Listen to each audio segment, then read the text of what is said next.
सगळ्यांना नवीन वर्षाच्या खूप खूप शुभेच्छा। नवीन वर्ष सर्वांना सुखाचं, समृद्धीचं आणि आनंदाचं जावो आणि सगळ्यांच्या आयुष्यात नवा आनंद, उत्साह आणि भरभराट घेऊन येऊ अशा मनापासून आपल्या सगळ्यांना शुभेच्छा। आजच्या या पुढारी यूथ आयकॉन पुरस्कार सोहळ्याला उपस्थित केंद्रीय मंत्री आदरणीय नारायण राणे साहेब, आमदार संजय केळकरजी, खासदार डॉक्टर श्रीकांत शिंदे, कार्यकारी संपादक पुढारीचे विवेक गिरधारी, तुळशीदास भोईटे, शशी सावंत, नरेश मस्के, सर्व व्यासपीठावरील सन्माननीय मान्यवर आणि ज्यांना पुरस्कार मिळाले ते सर्व पुरस्कार्थी, गौरवमूर्ती सगळ्यांनाच मी मनापासून खूप खूप शुभेच्छा देतो। खरं म्हणजे आपला भारत देश सगळ्यात तरुण देश आहे आणि आदरणीय प्रधानमंत्री मोदी साहेब नेहमी सांगतात, कारण हा तरुणाईचा देश आणि आज आपण पाहतो की या देशाचं नावलौकिक जगभरामध्ये त्याचा डंका वाजतानाही पाहतो, सर्वांनाच अभिमान वाटतो आणि म्हणून यूथ आयकॉन हा पुरस्कार सोहळा पुढारीने दिलाय। खरं म्हणजे सुरुवातीलाच जे काही स्पिरिट असतं आणि त्याच वेळेस जेव्हा आपण त्याच्या पाठीवर शाबासकीची थाप देतो त्यावेळेस तो प्रशासकीय अधिकारी असेल किंवा सामाजिक क्षेत्रात काम करणारा चांगला कार्यकर्ता असेल, त्याला आणखी बळ मिळतं, आणखी प्रेरणा मिळते, आणखी ऊर्जा मिळते आणि तो अधिक चांगलं काम करू लागतो आणि त्यामुळे इतरांनाही प्रेरणा मिळते आणि समाजामध्ये चांगलं काम करणाऱ्या लोकांची संख्या वाढते। ही समाजाची आणि काळाची गरज आहे आणि म्हणून अशा पुरस्काराची आवश्यकता आहे। खरं म्हणजे आपलं स्वातंत्र्य चळवळीत हिरिरीने भाग घेणाऱ्या पद्मश्री जाधव तथा आदरणीय आबासाहेबांनी स्वातंत्र्यपूर्व काळामध्ये एका साप्ताहिकाच्या रूपाने हे रोपटं लावलं आणि आज त्याचा वटवृक्ष झालेला आपण पाहतोय आणि म्हणून फक्त वर्तमानपत्र सुरू करून पुढारी थांबला नाही, तर समाजामध्ये चांगलं काम करणाऱ्या लोकांना हेरून त्यांच्या कलागुणांना प्रोत्साहन देण्याचं काम आणि एक व्यासपीठ उपलब्ध करून देण्याचं काम पुढारी करतोय। खरं म्हणजे पुढारीने अनेक कार्यक्रम घेतले, आपण अनुभवला 2 वर्ष 2.5 वर्षापूर्वीचा कोविड, त्याही काळामध्ये किंबहुना ज्या ज्या वेळेस समाजाला आवश्यकता भासली त्यावेळेस पुढारीने पुढाकार घेतला, हे मी या ठिकाणी आवर्जून सांगू इच्छितो। खरं म्हणजे साप्ताहिकाचं दैनिक झालं, दैनिक पुढारीने देखील अमृत महोत्सव पूर्ण करून पुढे वाटचाल सुरू केली। आता पुढारीनं चॅनल देखील सुरू केलं। पुढारी चॅनलच्या उद्घाटनाला देखील आम्ही गेलो होतो। राणेसाहेब आम्ही तिघही होतो त्यावेळेस, एकाच वेळेस मी होतो, दोन्ही उपमुख्यमंत्री होते आणि त्यावेळेस पुढारी चॅनल्सने मुलाखती घेतल्या आणि एक चांगलं बातमी देणारं, समाजामध्ये अनेक प्रश्नांना वाचा फोडणारं,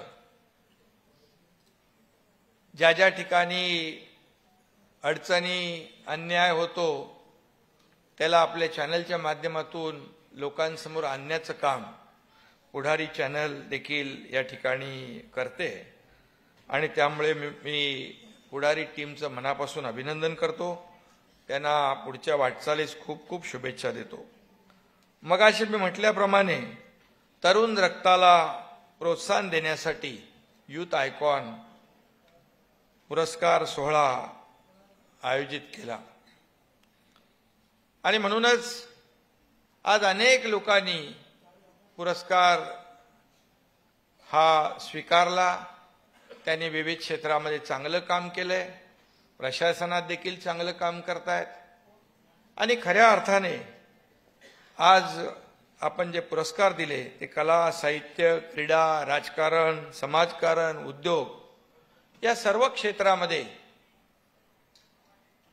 जे चांगलं काम करतायत त्यांचा गौरव या ठिकाणी झालेला आहे आणि यापुढे देखील आपल्या हातून असंच कामगिरी या राज्यासाठी, देशासाठी होईल अशी अपेक्षा व्यक्त करतो. खरं म्हणजे मला काय मिळालं यापेक्षा मी समाजाला काय देणार आहे, मी माझ्या देशाला काय देणार आहे, मी माझ्या शहराला, माझ्या राज्याला काय देणार आहे हे महत्वाचं आहे. आणि ही भावना ठेवून जेव्हा आपण काम करतो तेव्हा खऱ्या अर्थाने एक समाजाची बांधिलकी आपण जपत असतो. समाजाला आपण काहीतरी देणं लागतो या भावनेने आपण काम केल्यामुळे समाजालाच त्याचा फायदा होत असतो आणि म्हणून तुम्हाला यापुढे देखील उत्तरोत्तर यश मिळत राहो. आणि मगाशी राणेसाहेब म्हणाले की ठाणे आहे, ठाण्याचा मुख्यमंत्री आहे, मला अभिमान आहे.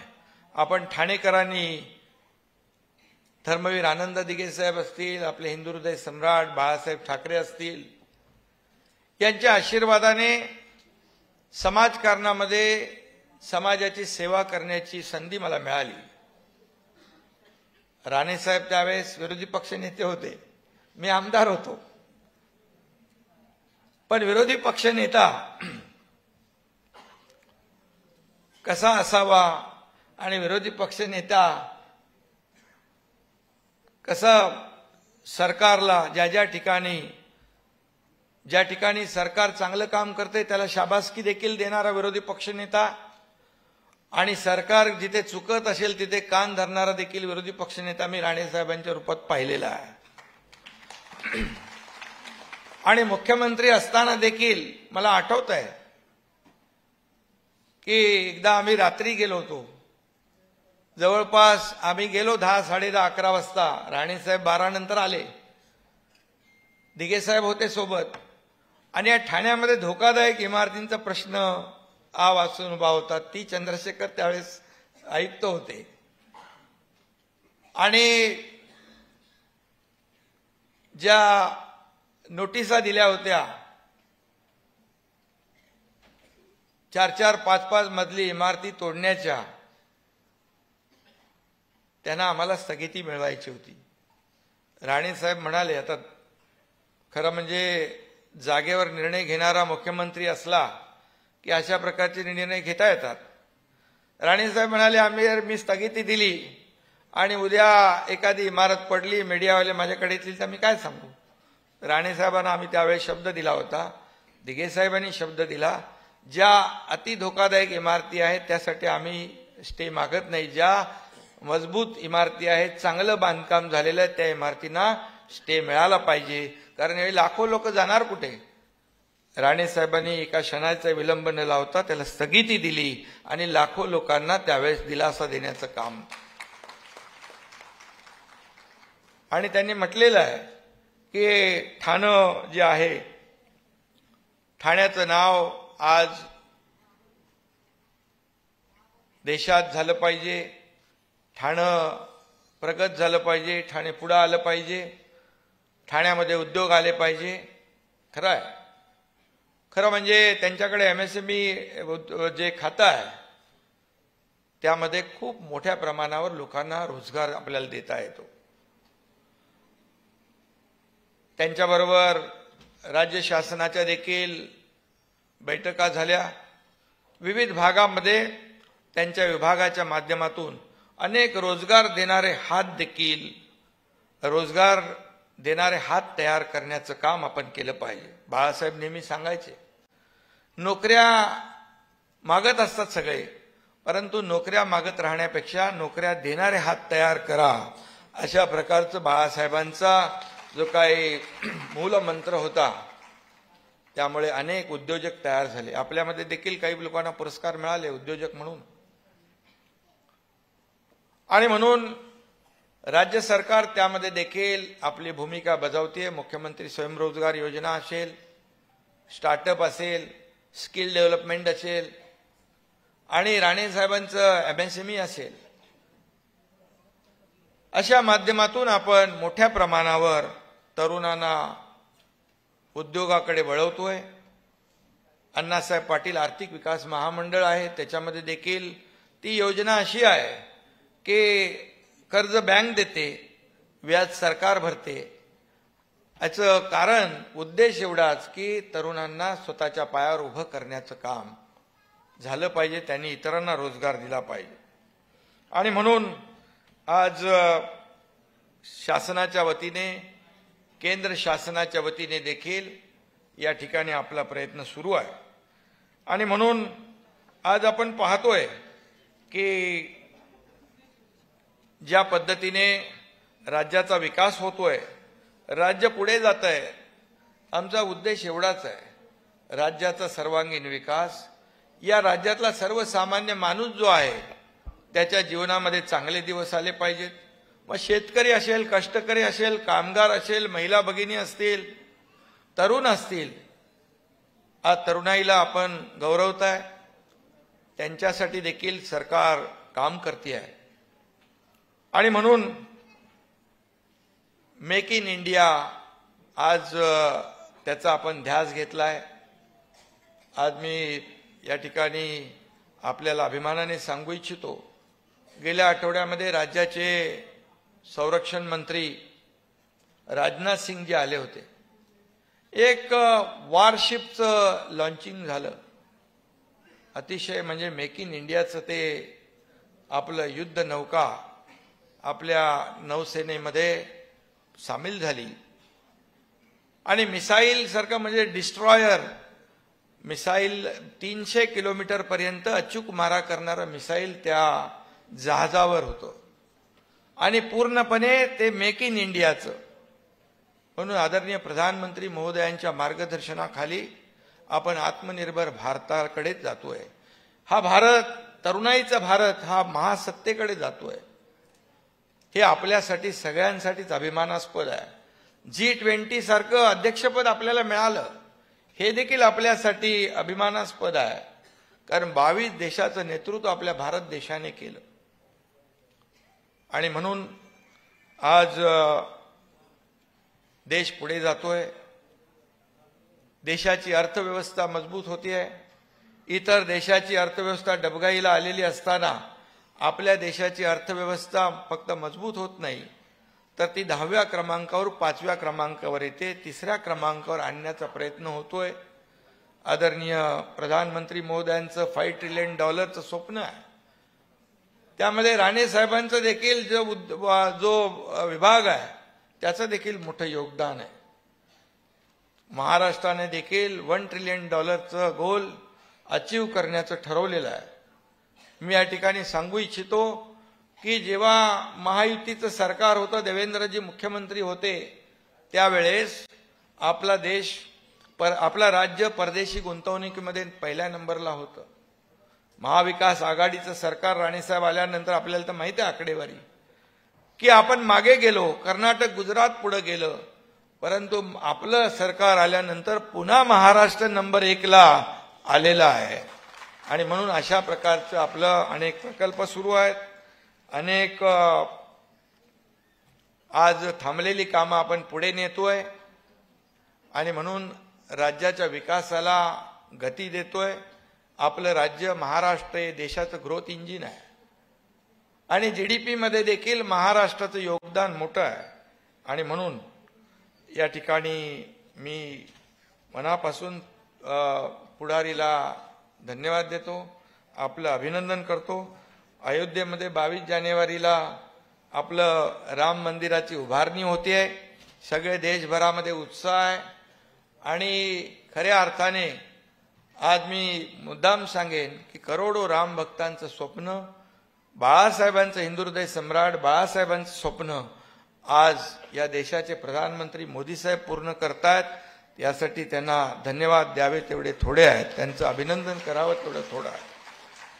आणि म्हणून आज आम्ही नवीन वर्षाची सुरुवात देखील काल म्हणजे गेल्या महिन्यापासून सुरू केलं आहे, डीप क्लीन ड्राईव्ह. त्याच्यामध्ये देखील पुढारीने पुढाकार घ्यावा आणि खऱ्या अर्थाने मुंबई स्वच्छ सुंदर निरोगी करत असताना त्याचं मुंबईचं ठाण्यातून राणेसाहेब त्याची सुरुवात आम्ही केली आणि आज ते संपूर्ण महाराष्ट्रभर आपल्याला ते अभियान राबवायचं आहे. स्वच्छता हा प्रत्येकाचा एक जिव्हाळ्याचा विषय आहे आणि म्हणून पुढारीने देखील त्यामध्ये पुढाकार घ्यावा आणि त्यामध्ये आपलं जसं यापूर्वी अनेक जेव्हा जेव्हा आवश्यकता भासली तेव्हा तेव्हा आपण पुढे आलात, पुढाकार घेतला. आबासाहेबांचं देखील जे काय काम आहे ते फार मोठं आहे आणि म्हणून फक्त बातम्या पुरतं मर्यादित न राहता समाजामध्ये मोठं योगदान आपण देत असता. त्यामुळे यापुढेही असंच काम आपल्याकडून होत राहो. आणि या ठिकाणी राणेसाहेब सुद्धा आहेत. राणेसाहेबांना माहीत आहे की ठाणे तिथे काय होणे. मगाशी आपण त्याचा उल्लेख केला. आमचे ठाणे खणखणीत नाणे आणि आमच्या ठाण्याला लघु उद्योगात पुढे नेतील आमचे नारायणरावजी राणे. याच्याबद्दल आम्हाला विश्वास आहे. खरं म्हणजे ठाण्याबद्दल राणेसाहेबांना देखील अतिशय मनापासून प्रेम आहे, जिव्हाळा आहे आणि म्हणून मी त्यांचे देखील आपल्या सगळ्यांच्या वतीने ठाणेकरांच्या वतीने मनापासून स्वागत करतो, मनापासून त्यांना धन्यवाद देतो आणि पुढारीला देखील मनापासून खूप खूप शुभेच्छा. ज्या लोकांचा सत्कार झालाय, ज्यांचा गौरव झालाय त्यांचं पुन्हा एकदा मनापासून मी अभिनंदन करतो. आणखी चांगलं काम करा. आता तुमच्यावर आणखी जबाबदारी वाढली आहे आणि म्हणूनच आज आपल्याला पुढारीने यूथ आयकॉननी गौरवलेलं आहे आणि म्हणून मी पुढारीचं पुन्हा एकदा मनापासून अभिनंदन करतो, मनापासून शुभेच्छा देतो. धन्यवाद. जय हिंद, जय महाराष्ट्र.